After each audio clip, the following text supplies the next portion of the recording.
আফগানিস্তানের বিপক্ষে 3 ম্যাচের টি-20 সিরিজে 1 ম্যাচ হাতে রেখেই সিরিজ নিশ্চিত করেছে বাংলাদেশ।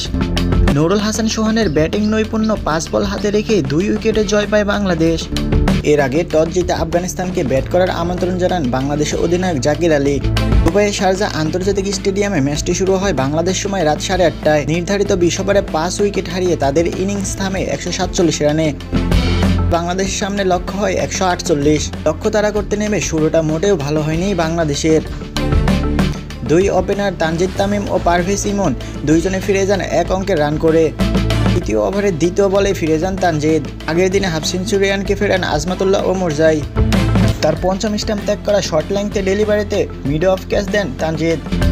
ডাইভ দিয়ে লুফে নেন রশিদ খান। 7 বলে 2 রান করে ফেরেন তানজিদ। চতুর্থ ওভার প্রথম বলেই ফের উইকেট হারায় বাংলাদেশ। ওমরজাইয়ের দারুণ এক গুড লেংথের বলে লেগ বিফোরে উইকেট শিকার হন ইমন। আগের ম্যাচে হাফ সেঞ্চুরিয়ান ব্যাটে আসে 5 বল 3 রান। পঞ্চম ওভারে ইনফ্রাম সাইফ হাসানের উইকেট হারায় বাংলাদেশ। মুজিবের বলে এক্সট্রা কাভারে উড়িয়ে মারতে গিয়ে সিদ্দিকুল্লাহ আতালের মুঠোয় ধরা পড়ে সাইফ। 14 বলে 18 রান আসে তার ব্যাট থেকে। পাওয়ার প্লেতে 3 উইকেট হারানো বাংলাদেশ 6 ওভারে তোলে 37 রান। দ্রুত 3 উইকেট হারালেও জাকির আলী অনেক ও শামীম পাটোয়ারির ব্যাটে স্বপ্ন দেখে বাংলাদেশ। 10 ওভার শেষে 3 উইকেটে 74 রান করে দলটি। যদিও 80 রান চতুর্থ উইকেট হারায় বাংলাদেশ। রশিদের বলে লেগ বিফোর উইকেট শিকার হন জাকির। তার গুগলি বুঝতে পারেনি বাংলাদেশের ভারপ্রাপ্ত অধিনায়ক। ফেরার আগে 25 বলে 32 রান করেন জাকির। ইনিংসে ছিল 2টি ছক্কা 2টি চারের মার। শামীমের সঙ্গে তার জুটিটি ছিল 56 রানের। 13 ওভার 5 বলে দলীয় শতক পূরণ করে বাংলাদেশ। তারপর 15তম ওভারে দ্বিতীয় বলে ফিরে যান শামীম।